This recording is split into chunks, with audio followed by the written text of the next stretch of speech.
शृणोति पूर्वं यो वै वेदांश्च प्रहिणोति तस्मै तं हदेवमात्मबुद्धिप्रकाशं मुमुक्षुर्वै शरणमहं प्रपद्ये।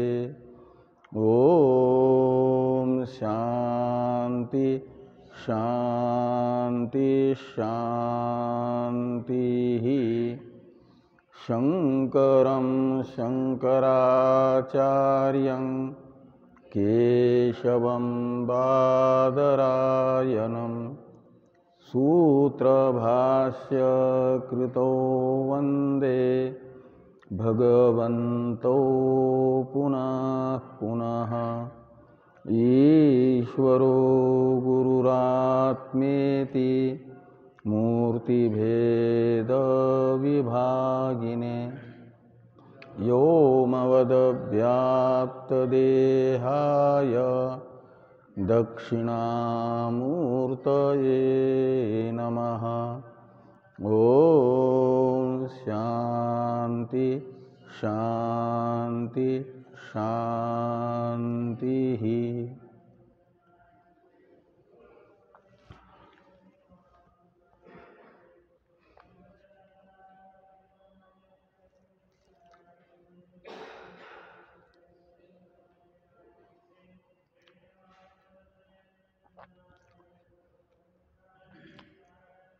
नवरात्र अंतर्गत सरस्वती शयनोत्सव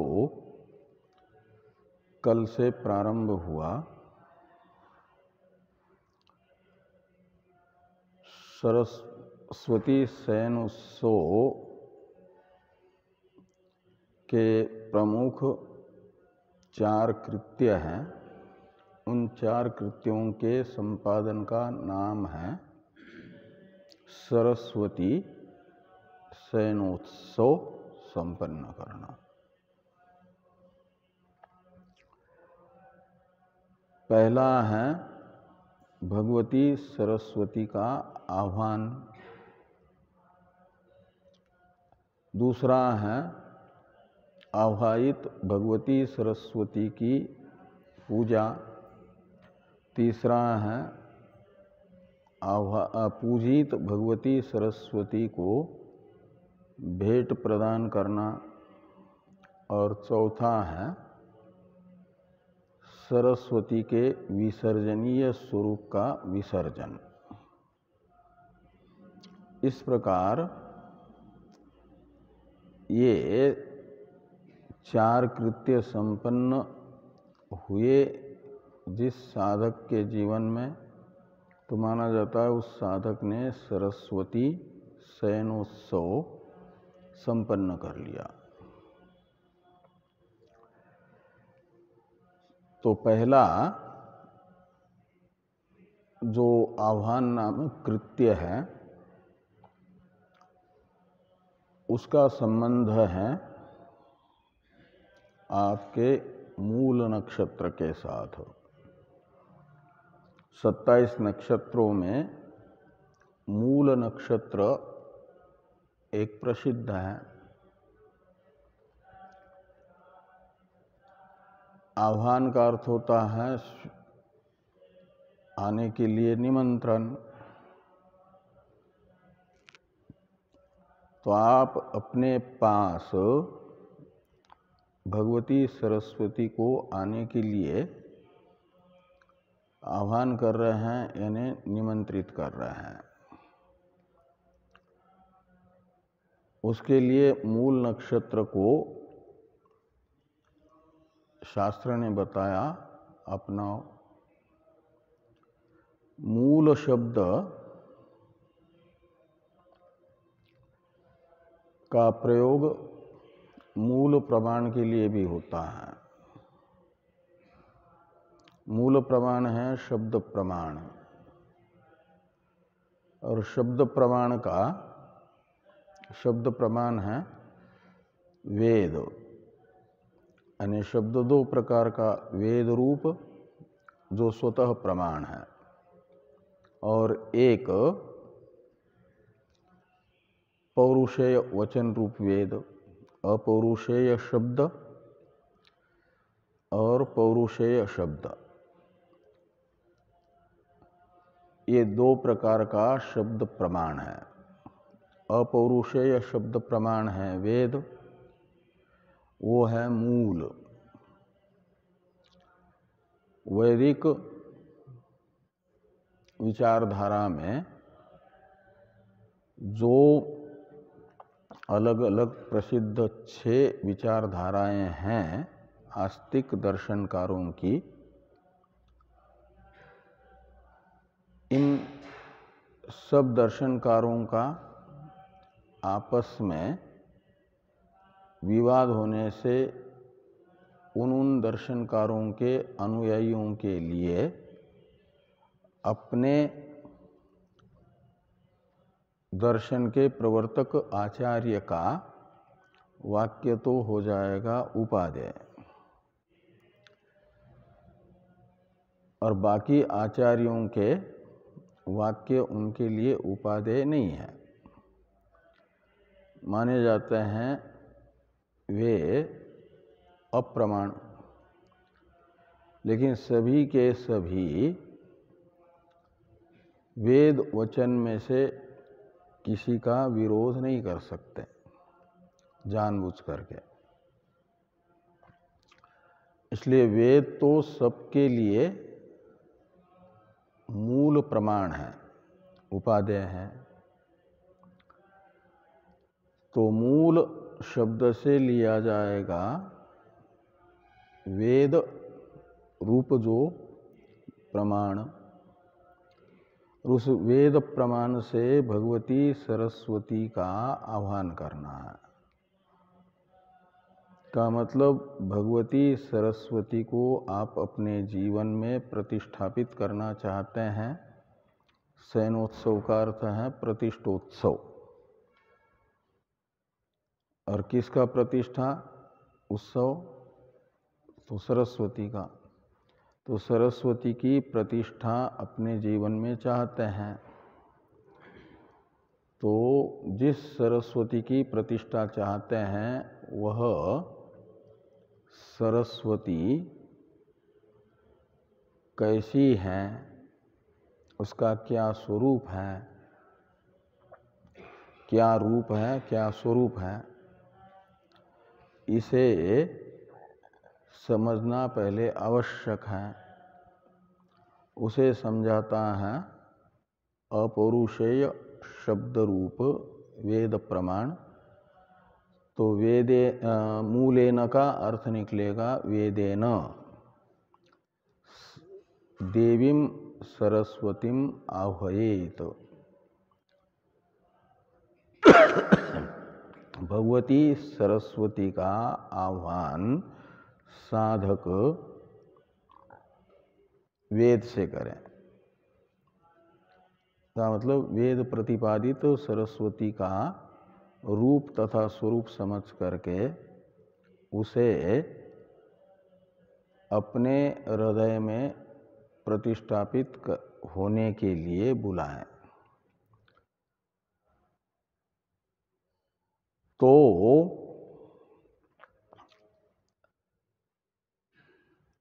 वेद ने सरस्वती का स्वरूप बताया है 4 प्रकार का।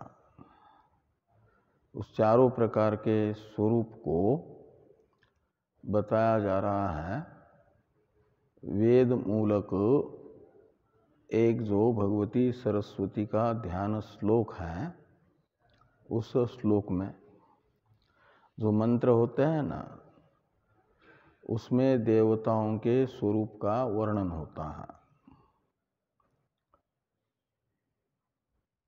ध्यान मंत्र में जिस किसी देवता का ध्यान मंत्र होगा तो उस मंत्र का अर्थ निकलेगा ध्येय देवता का जो स्वरूप है उसे बताएगा, सोपाधिक को भी निरुपाधिक को भी।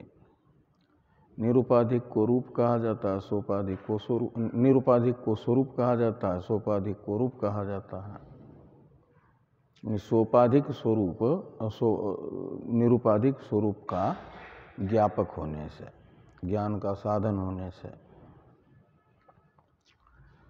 तो ये जो भगवती सरस्वती का ध्यान मंत्र है, शुक्लाम ब्रह्म विचार सार परमाम आद्याम जगद व्यापिनीम वीणा पुस्तकधारिणी मभयदाम जाड्यांधकारापहाम हस्ते स्फाटिकमालिकां विदधतीं पद्मासने संस्थितां वंदे तां परमेश्वरीं भगवतीं बुद्धि प्रदां शारदाम्।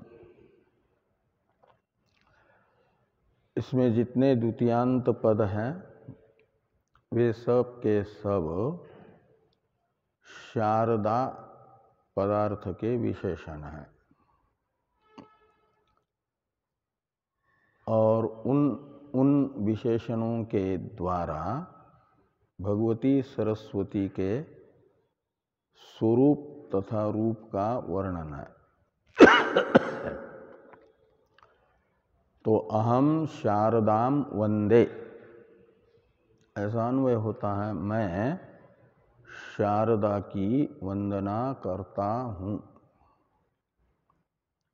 अहम शारदाम वंदे का अर्थ निकलेगा।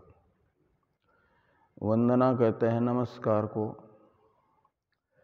नमस्कार का अर्थ होता है नमस्कार्य जो हैं वो सभी के सभी नमस्कार्य नहीं होते हैं। जो अपने से उत्कृष्ट हैं, श्रद्धास्पद हैं, वे हमारे लिए नमस्कार्य हैं। नदी के लिए नमस्कार्य हैं, नदी के लिए नमस्कार्य हैं नदी से श्रेष्ठ समुद्र।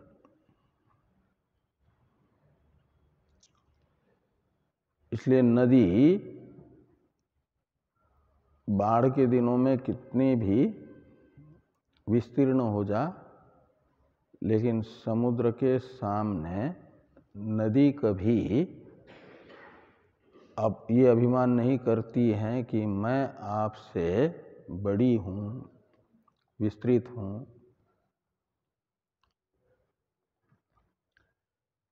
और जैसी ही समुद्र के पास जाकर के पूर्ण रूप से नमस्कार संपन्न हो जाता है नदी का, समुद्र से किया जाने वाला, समुद्र को किया जाने वाला, तो वहाँ नदी अपने अहमास्पद जो परिच्छिन्न स्वरूप था उस परिच्छिन्न स्वरूप को छोड़ देती है, उसका त्याग कर देती है और अपना जो अहम है यानी अहम इत्याकारक वृत्ति है उसे समर्पित करती है, जिसके आश्रित होती है माना जाता है उसको अपने आप को समर्पित कर दिया, आत्मनिवेदन कर दिया। तो समुद्र में अपने अहम स्वरूप को समर्पित कर देती है, तो ये पूर्ण नमस्कार का स्वरूप माना जाता है। ऐसे यहाँ पर हमें साधक जीवन में यही साधना करनी है कि शारदा को हमारा नमस्कार उस प्रकार से निवेदित हो जाए, संपन्न हो जाए, जिस प्रकार नदी समुद्र की वंदना करती है, नमस्कार करती है।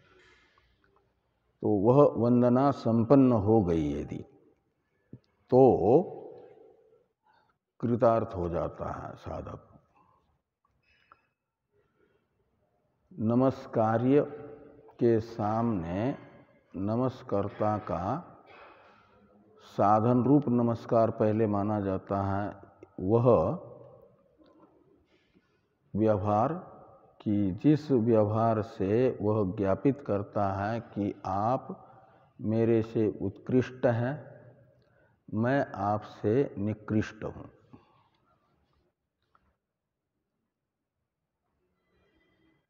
ये जिस व्यवहार से ज्ञापित हो रहा है उस व्यवहार को भी कहा जाता है नमस्कार। ये नहीं कि नमस्कार ये सामने है तो उनके सामने आते ही छाती निकाल करके सिर ऊंचा करके अपना कुछ उत्कर्ष दिखा दे। नमस्कार्य के सामने हमेशा नमस्कर्ता का सिर नीचे की ओर होता है। नीचे सिर अहंकार का द्योतक है, अभिमान का द्योतक है। तो नमस्कार्य के सामने सिर नीचा है, इसका अर्थ है कि मैं अपनी निकृष्टता का ज्ञापन आपके सामने कर रहा हूं। अहंकार तो होता है किसी अनात्म वस्तु तथा तद्गत शक्ति आदि को लेकर के, लेकिन आपके सामने हमारे अहमास्पद अनात्मा तथा ममास्पद अनात्मा तथा तद्गत शक्ति यत्किंचित है, और आप इससे कई अधिक उत्कृष्ट हैं। ये ज्ञापन माना जाता है वंदना। तो शारदाम अहम शारदाम वंदे, मैं यानी साधक स्वयं भगवती शारदा को कह रहा है कि आपकी मैं वंदना करता हूँ, यानी आपके सामने मैं तुच्छ हूँ, यत्किंचित हूँ। आप सर्वज्ञ सर्वशक्तिमती हैं। अब जिस शारदा की वंदना कर रहे हैं साधक, वह शारदा शब्द का अर्थभूता कौन है? तो शारदा शब्द में, ये संस्कृत में पद दो प्रकार के होते हैं ना। वो दो प्रकार क्या हैं?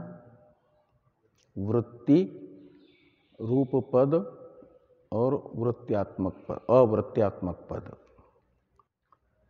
तो वृत्ति कहा 5 प्रकार की होती है: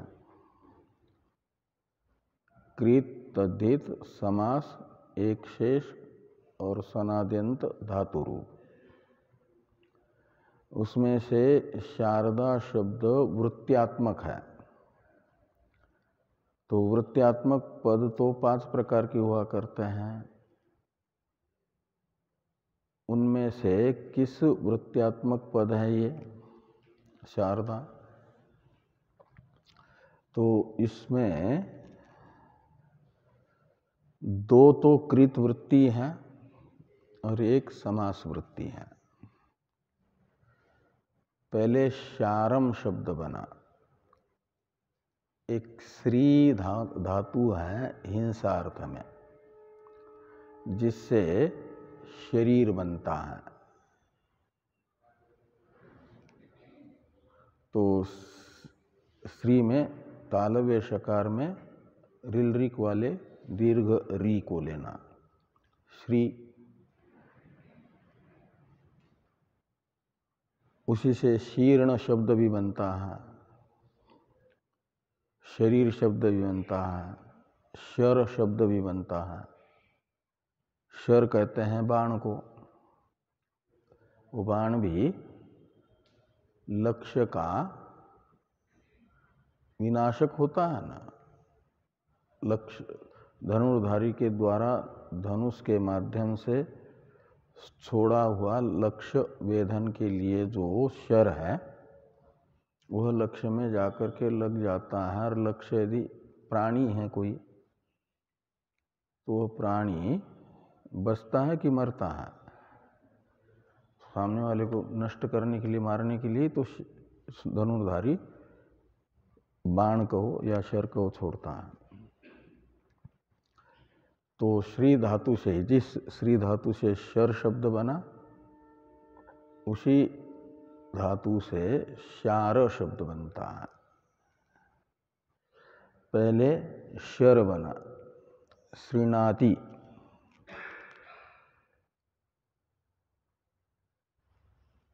यानी विनाशयति अनेन इति शर, ऐसी शर शब्द की उत्पत्ति करते हैं। या कर्ता अर्थ में करते हैं श्रीनाति इति शर, नष्ट करे, नष्ट करने वाला।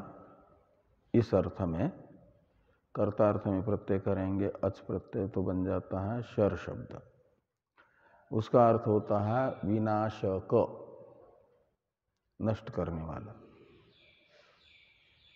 और शर शब्द से फिर स्वार्थ में अण प्रत्यय करिए तो शार बनेगा, शर एव शार। और शार शब्द का अर्थ निकलता है अज्ञान। ईशावास्योपनिषद में अज्ञानियों को कहा है आत्महंता। यद्यपि आत्मा का हनन हो नहीं सकता, लेकिन हनन यानी हत्या, मृत्यु मानी जाती है। जो सम्मानित है, अति आदरणीय है, उसका अनादर करो। जो बहुत अधिक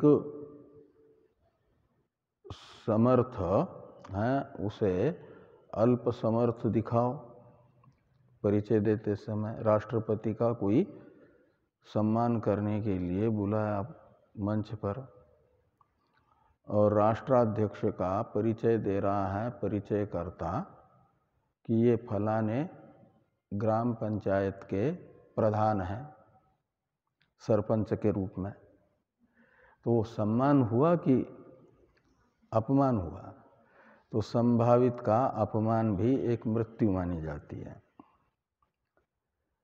तो अज्ञानी जो है ना, आत्मा का बार बार हनन करता है। आत्मा तो कैसा है? वह परत्व की पराकाष्ठा है। अव्यक्तात् पुरुषः परः पुरुषान्न परम किंचित सा काष्ठा सा परागति। और पर का अर्थ है व्यापक, सूक्ष्म, आभ्यंतर। ऐसा तो आत्मा है, महतो महियान है। और ऐसे आत्मा को कोई मच्छर को देखे तो मच्छर रूपी मान ले, कोई मनुष्य है तो अपने आप को मनुष्य कार्यकरण संघात का जो परिमाण है 6 फुट लंबा और 56 इंच छाती वाला, उतना ही अहम अर्थ को मान ले। अहम अर्थ यानी आत्मा। तो ये आत्मा का आदर हुआ कि अनादर हुआ? परिच्छिन्न उसको समझना, अपरिच्छिन्न आत्मा को परिच्छिन्न समझना अनादर है।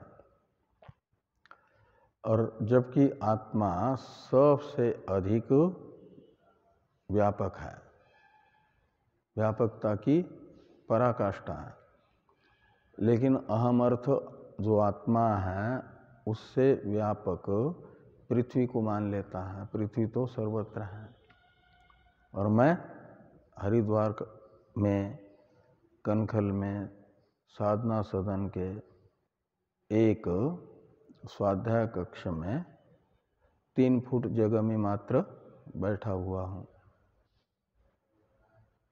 तो इतना परिच्छिन्न मैं को मान लिया, आत्मा को मान लिया, जो सबसे अधिक अपरिच्छिन्न है। उसे परिच्छिन्न समझना उसकी हत्या करना है कि नहीं, अपरिच्छिन्नता की। तो और ये हुआ किससे?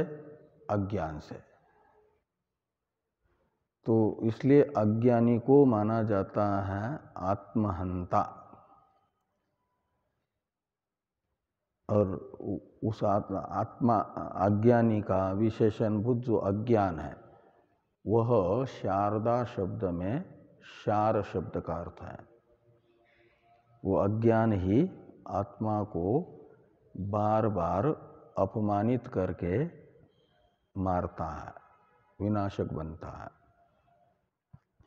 इसलिए शार शब्द का अर्थ निकला अज्ञान। ठीक। श्रीणाति यानी आत्मानं पुनः पुनः विनाशेति इति शरः, और शर एव शार, इस अर्थ में स्वार्थ में अण प्रत्यय होकर के फिर बन गया शार शब्द, अज्ञानम इत्यर्थ। फिर दा शब्द के साथ समास हुआ है। पहले दा शब्द कैसे बनेगा? तो जैसे कुंभकार, कुंभम करोतीति कुंभकार,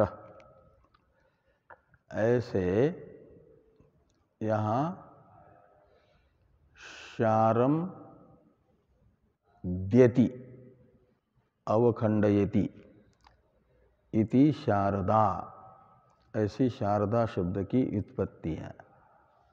एक धातु है 2 अवखंडने, जैसे श्री धातु विनाश अर्थ में है, ऐसे अवखंडन यानी नाश ही, भेदन, नाश अर्थ में 2 धातु हैं।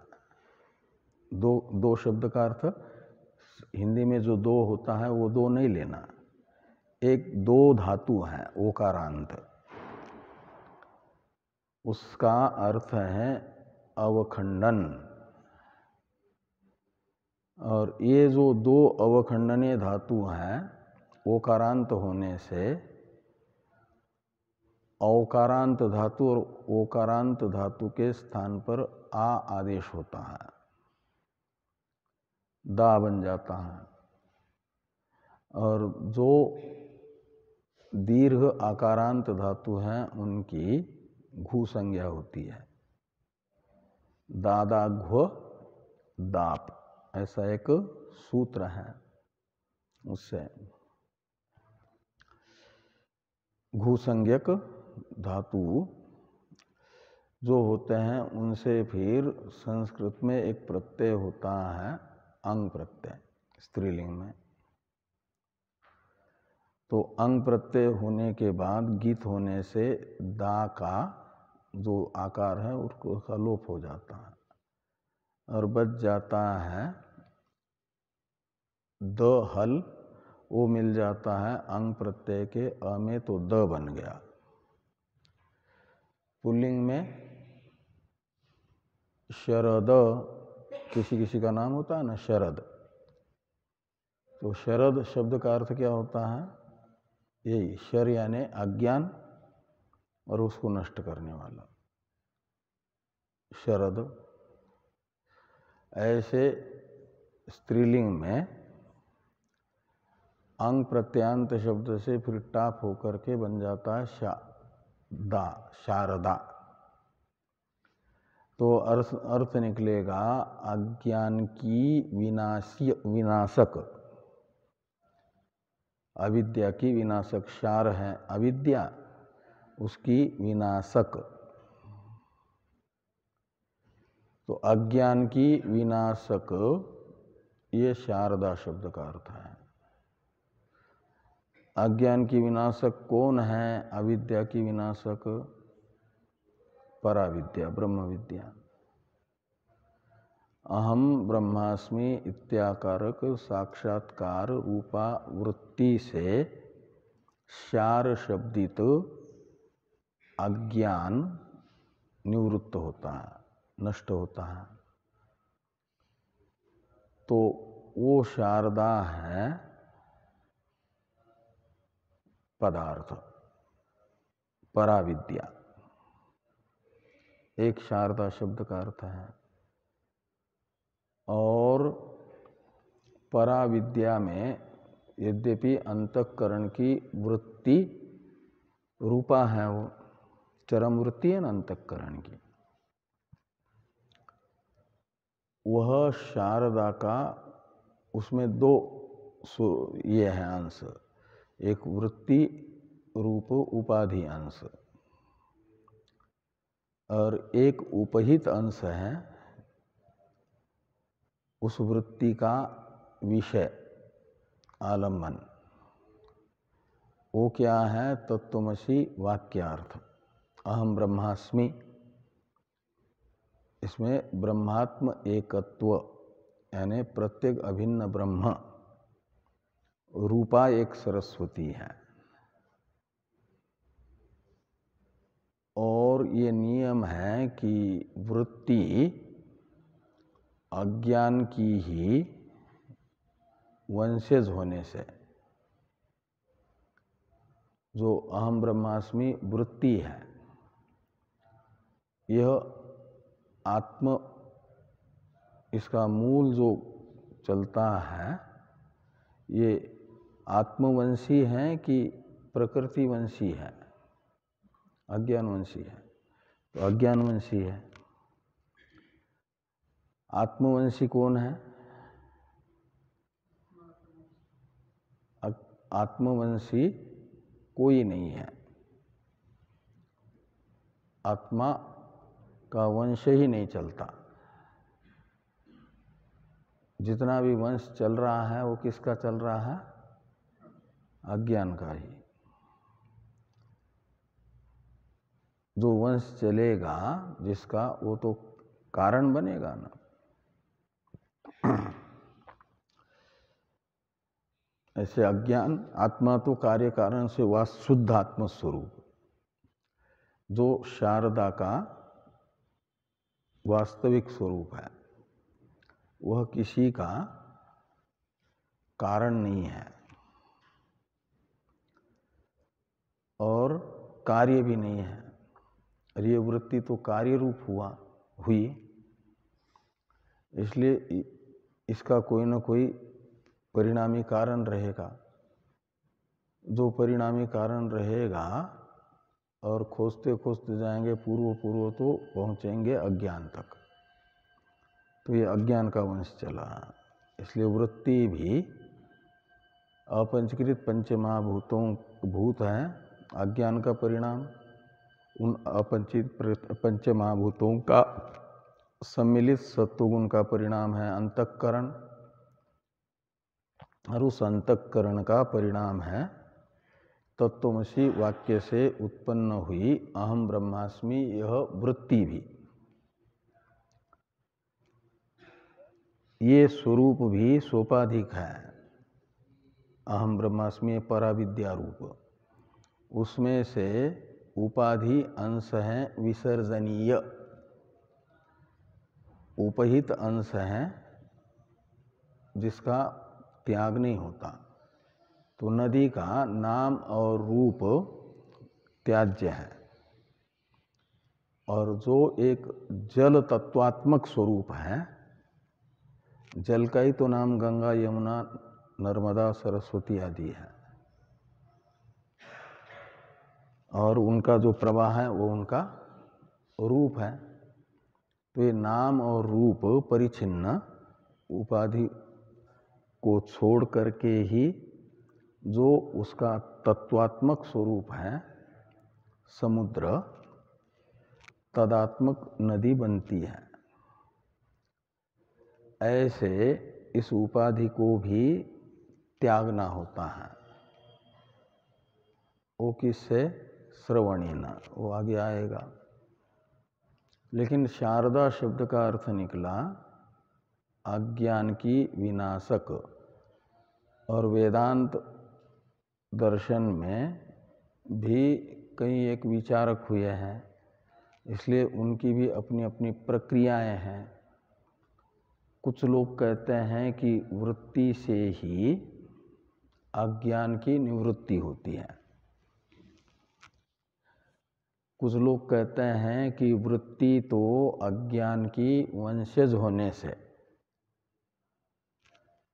अपने पूर्वजों को वृत्ति अपने परिवार को समाप्त नहीं करेगी, सारे के सारे कुल का विनाशक वृत्ति नहीं बनेगी। और जब अहम ब्रह्मास्मि ज्ञान होता है तो सारा अनात्म वर्ग मात्र बाधित होता है कि नहीं होता? उसका बाद ही एक प्रकार से, और वृत्ति का स्वयं भी बाध हो जाता है। इसलिए कुछ लोग कहते हैं कि वृत्ति स्वयं अपना भी नाश बाध रूपी और अपने संपूर्ण कुल का नाश नहीं कर पाएगी, क्योंकि अर्जुन ने गीता में कहा है पहले अध्याय में, जो कुलघाती होते हैं उनका नरक में दीर्घ काल तक वास होता है। इसे ध्यान में रख करके वो जो वृत्ति है वह विनाशक नहीं होगी, ऐसा कुछ प्रचारकों ने यानी विचारकों ने माना है। तो फिर नाश कौन करेगा? जड़ वर्ग का विनाश चेतन करेगा। लेकिन चेतन को भी कहा गया है कि वह तो अध्यस्त जो अज्ञान तथा अज्ञान का परिणाम रूप जगत है उसे सत्ता स्फूर्ति दे रहा है। सामान्य चेतन वो जड़ का विरोधी नहीं है, अज्ञान का विरोधी नहीं है। तो ये कहा जाता है कि अज्ञान का विरोधी सामान्य चेतन न होने पर भी जो वृत्त्यारूढ़ चेतन है वह अज्ञान का विरोधी बन जाता है, निवर्तक बन जाता है। तो ये अज्ञान के ही वंश में से तत्वमसि वाक्य से उत्पन्न हुई जो अहम ब्रह्मास्मि वृत्ति है, इस वृत्ति में आरूढ़ हुआ जो चेतन पुरुष, आत्मा कहो, शारदा कहो, भगवती सरस्वती कहो, वह अज्ञान की नाशक होती है। सरस्वती तो जड़ है, वृत्ति क्या वृत्ति तो जड़ है, सरस्वती तो चेतन है ना। तो चेतन जो सरस्वती है, वृत्त्यारूढ़ सरस्वती को कहा गया चेतन, और वह हमारी आराध्या है। उसकी आराधना के लिए आह्वान करना है और वो विनाश करेगी अज्ञान का, और अज्ञान नष्ट होगा तो सारा बंधन समाप्त हो जाएगा। जो हमारा उद्देश्य है मोक्ष, बंधन से मुक्ति, वो सिद्ध होगा। वो मोक्ष दिलाने वाली है कौन? शारदा। वो शारदा कौन है? वृत्त्यारूढ़ चेतन, वृत्त्यारूढ़ संवित का नाम है शारदा। संवित यानी ज्ञान, चित्त, चित शब्द, ज्ञान शब्द, संवित शब्द एक दूसरे के पर्याय हैं। तो वृत्त्यारूढ़ संवित रूपा जो भगवती सरस्वती, उसका नाम है शारदा। शारदा पदार्थ वो है, वह अज्ञान का विनाशक है। तो शारदा पदार्थ हुआ अज्ञान का विनाशक, भगवती का स्वरूप। उसकी हम वंदना करते हैं। उसकी वंदना करना है अपने अहंकारास्पद को छोड़ करके अपने अहम को उसमें विलीन करना, अहम अर्थ को। तो नदी ने जैसे अपने जल तत्वात्मक स्वरूप को, वो है शोधित त्वमर्थ रूप, खाली जल तत्व, उसे शोधित तदर्थ रूप समुद्र में मिला दिया, तो दोनों में भेद नहीं रहता। फिर समुद्र और नदी का भेद नहीं रहता। वह नदी उस समय अपने नाम से पहचानी नहीं जाती, न व्यवहार होता उसका। समुद्र इस नाम से ही उसका व्यवहार होगा, और उसका परिचय भी वो दिखे कि भी समुद्र के रूप में ही, उसे समुद्र ही कहेंगे और उसका स्वरूप भी समुद्र ही होगा। समुद्र में मिलने से पहले जो परिच्छिन्न स्वरूप था जल, वो नहीं रहा। ऐसे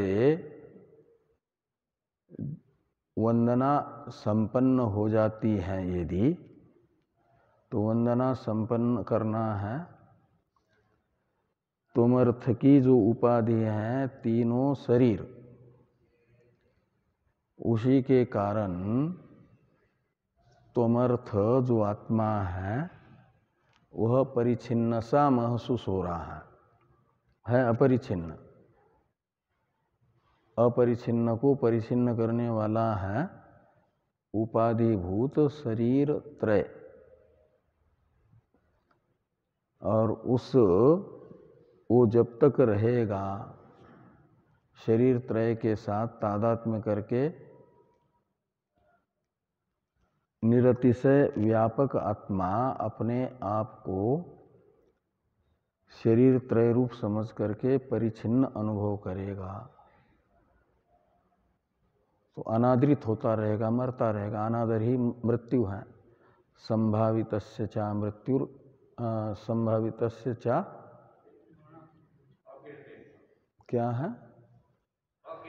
हाँ, संभावितस्य चा कीर्तिर मरणादपि अतिरिच्यते। अकीर्ति यानी अप्रतिष्ठा, कीर्ति होती है प्रतिष्ठा। तो अप्रतिष्ठा, असम्मान ये मृत्यु यानी विनाश का जो दुख है उससे भी अधिक दुख देने वाली है। और बार बार इसे अप्रतिष्ठित करता है ये शरीर त्रय, जब तक तादात्म्य में अभिमान रहेगा।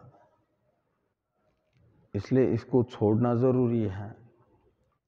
और इस शरीर त्रय रूपी नाम रूप से रहित जो तोमर्थ है, वो है उपहित अंश चेतन। उसे शारदा का जो वृत्ति रहित एक स्वरूप है उसमें मिलाने से माना जाता है नमस्कार संपन्न हुआ। और वो मिलाना होता है ज्ञान से ही। और वो होने के बाद, शारदा बनने के बाद फिर क्या करना है? तो शारदा का कोई अपने प्रयोजन के लिए कर्तव्य नहीं है। वो परब्रह्म रूपा है ना, शरदिंदु समाकार्ये परब्रह्म स्वरूपिणी उसे कहा गया है। परब्रह्म स्वरूपा है वो, और परब्रह्म का कोई अपने लिए कर्तव्य नहीं होता, तो इसके लिए भी कर्तव्य नहीं होगा, इसका भी कोई कर्तव्य नहीं रहेगा। इसलिए ठीक से वंदना हमारे जीवन में हो जाए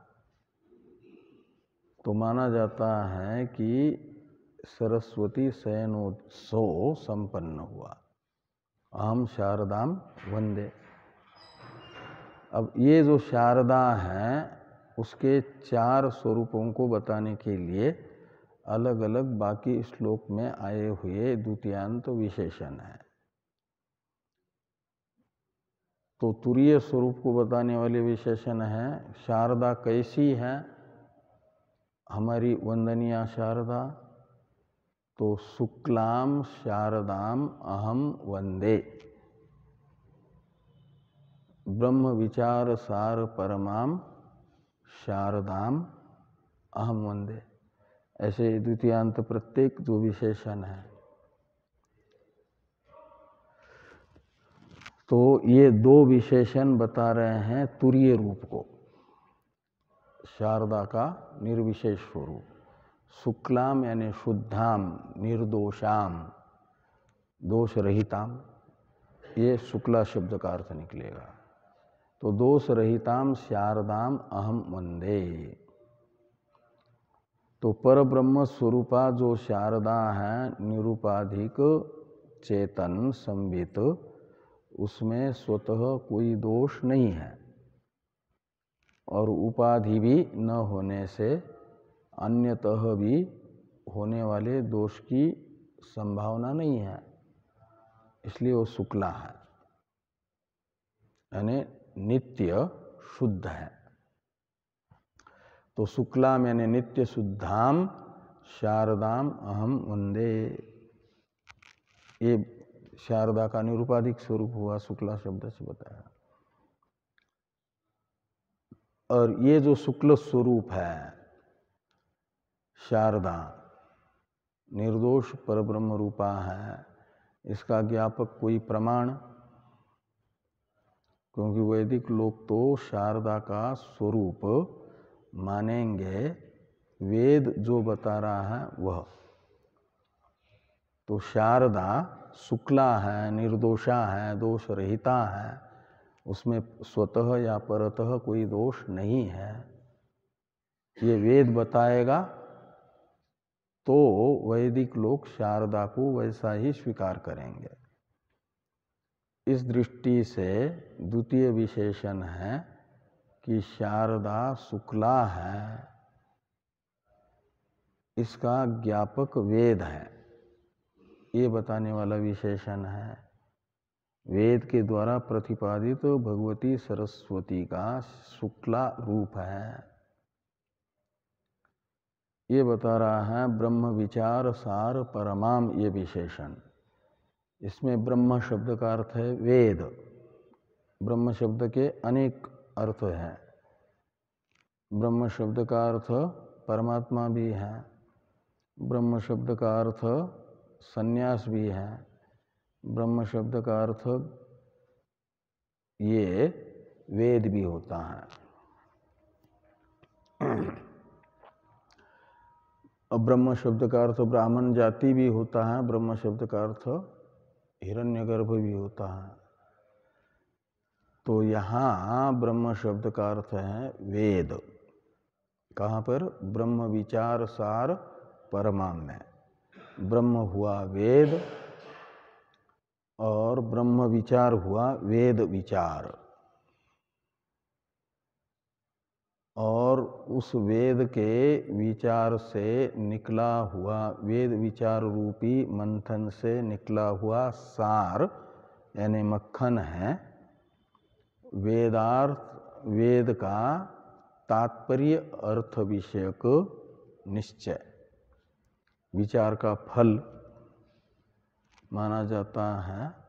आप जिस ग्रंथ का विचार कर रहे हो उस ग्रंथ के तात्पर्य का निश्चय, वो माना जाता है उसका सार, फल। तो ब्रह्म विचार सार, इसमें सार शब्द का अर्थ है फल, प्रयोजन। वो कौन है? तो वेद विचार का फल है वेद तात्पर्यार्थ निश्चय, और उस निश्चय का जो विषय होगा वेद विचार से यानी विचारित वेद से, वेद रूपी प्रमाण से उत्पन्न हुआ ज्ञान प्रमा, ये ब्रह्म विचार सार इस शब्द का अर्थ निकलेगा। विचारित वेद से उत्पन्न हुआ यथार्थ बोध, ये ब्रह्म विचार सार पदार्थ है। और उस सार की परमा, परमा शब्द का अर्थ है प्रमेय, प्रमा का विषय को कहा जाता है प्रमेय। ब्रह्म विचार सार पदार्थ है प्रमा, तो उसका विषय है परमा शब्द का अर्थ। तो वेद, विचारित वेद से उत्पन्न हुए ज्ञान का विषय, ये ब्रह्म विचार सार परमा शब्द का अर्थ निकलेगा। विचारित वेद से उत्पन्न हुई प्रमा का विषय,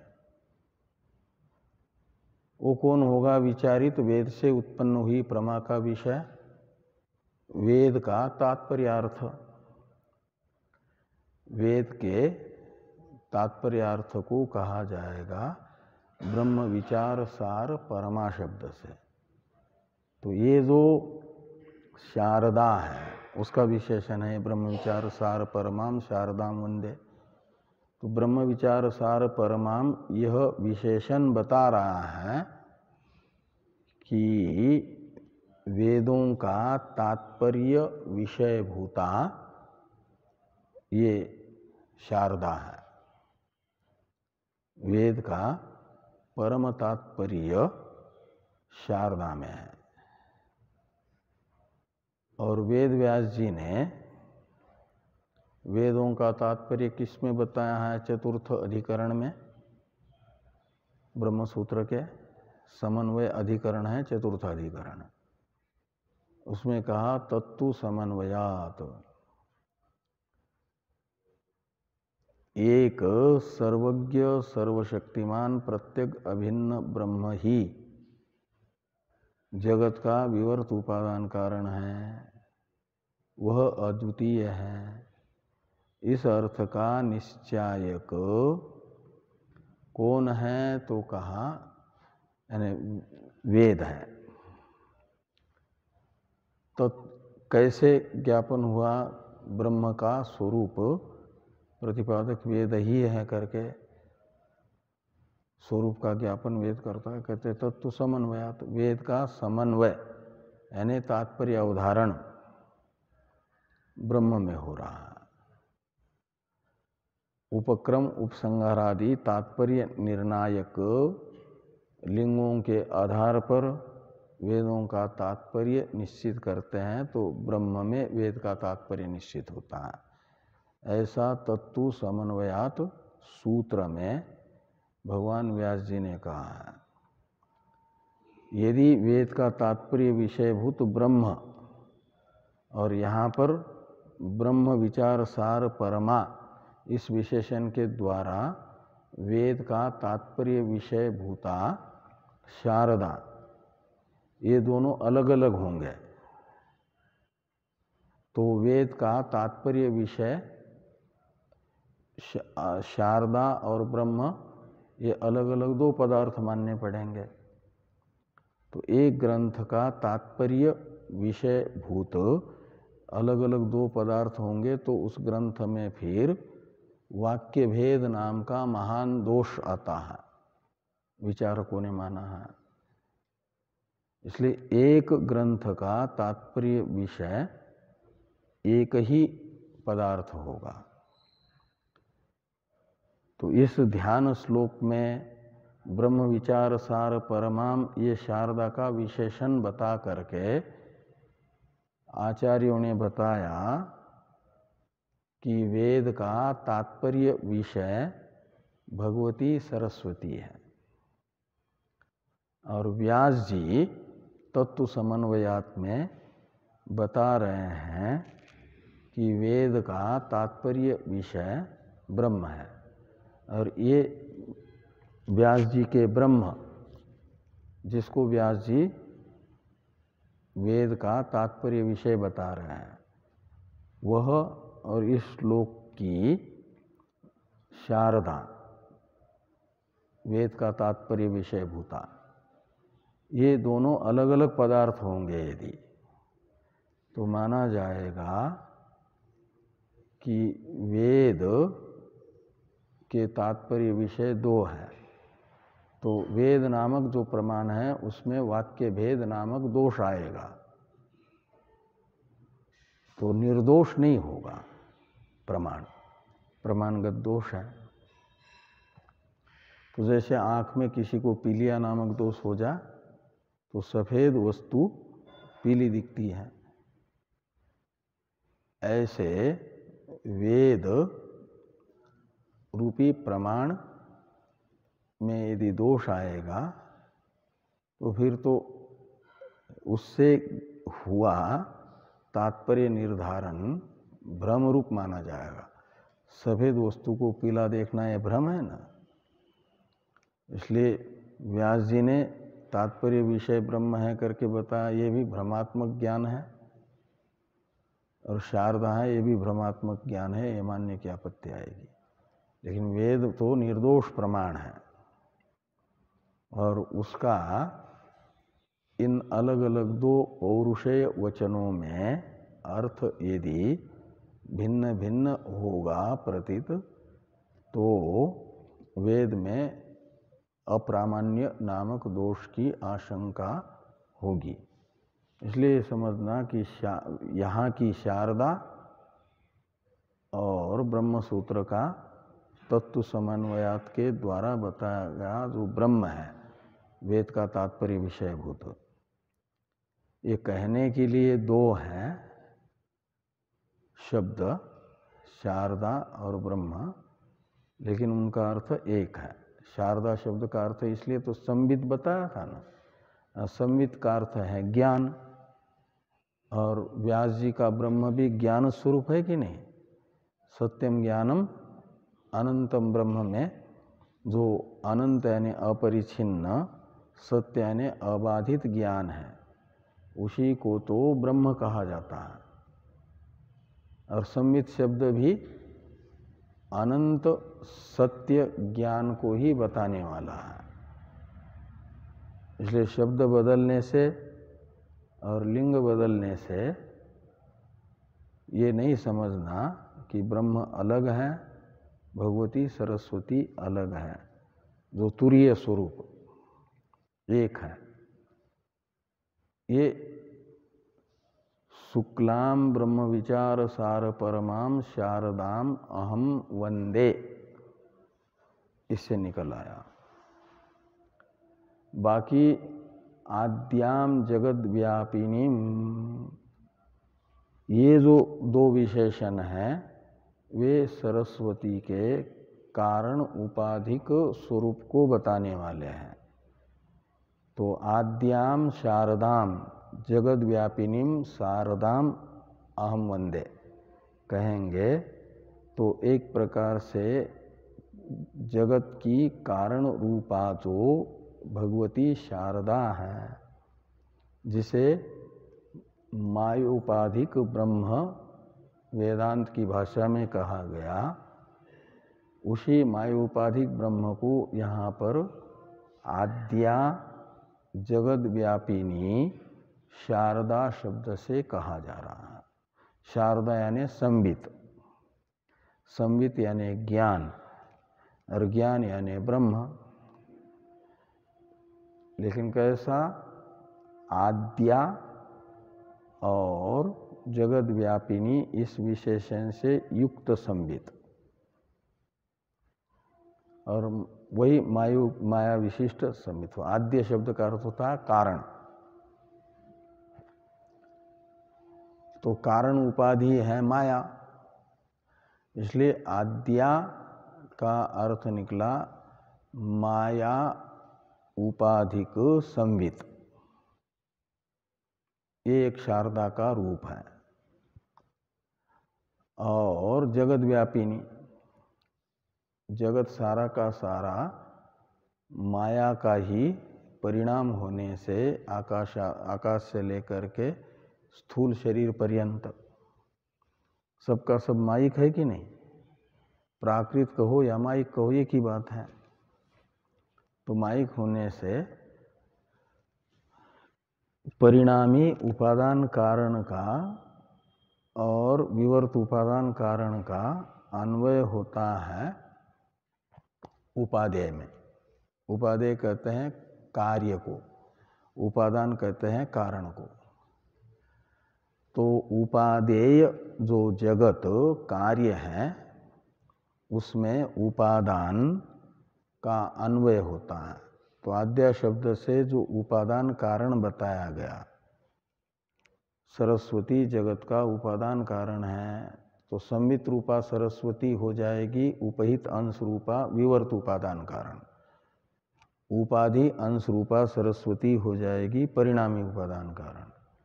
और दोनों अंशों का, उपाधि अंश का भी अन्वय है परिणामी उपादान कारण के रूप में जगत में, और अधिष्ठान के रूप में विवर्त उपादान कारण का भी अन्वय है। जगत की हरेक मायिक वस्तु संवित रूपा सरस्वती में ही अध्यारोपित है, कल्पित है। इसलिए माना जाएगा कि भगवती सरस्वती का कारण उपाधिक एक स्वरूप है, जिसे मांडुक्य उपनिषद में आत्मा के प्राज्ञ नामक पाद के रूप में बताया गया। उसे यहाँ पर आद्याम जगद्व्यापिनीम सरस्वतीम शारदाम इस नाम से बताया जा रहा है। फिर भगवती सरस्वती के और दो रूप है, कार्य उपाधिक, उसका वर्णन आ रहा है वीणा पुस्तक धारिणीम इत्यादि से। इसकी चर्चा फिर होगी। कल एक दिन के लिए थोड़ा मैं बाहर रहूँगा, लेकिन ये सुबह प्रवचन होगा। आचार्य प्रज्ञान चैतन्य जी सरस्वती के विषय में चर्चा करेंगे आपके साथ बैठ करके सुबह, आज और कल, मैंने कल और परसों। फिर विजयादशमी के दिन तो हो जाएगा विसर्जन, हवन। तो विसर्जन होते ही सुबह प्रातः काल कालीन आरती के समय, फिर बाद में शांति पाठ, और रोज के तरह स्वाध्याय 15 तारीख को होगा ही। ये 2-3 दिन जो बचे हैं 13-14, आचार्य प्रज्ञान चैतन्य जी के साथ बैठ करके आप इस चर्चा करेंगे भगवती सरस्वती के विषय में। ओम पूर्णमदः पूर्णमिदं पूर्णात् पूर्णमुदच्यते पूर्णस्य पूर्णमादाय पूर्णमेवावशिष्यते। ओम शांति शांति शांति। शंकरं शंकराचार्यं केशवं बादरायणं सूत्रभाष्य कृतो वन्दे भगवन्तो पुनः पुनः। ईश्वरो गुरुरात्मेति मूर्तिभेद विभागिने व्योमवद्व्याप्तदेहाय दक्षिणामूर्तये नमः। ओम शांति शांति शांति।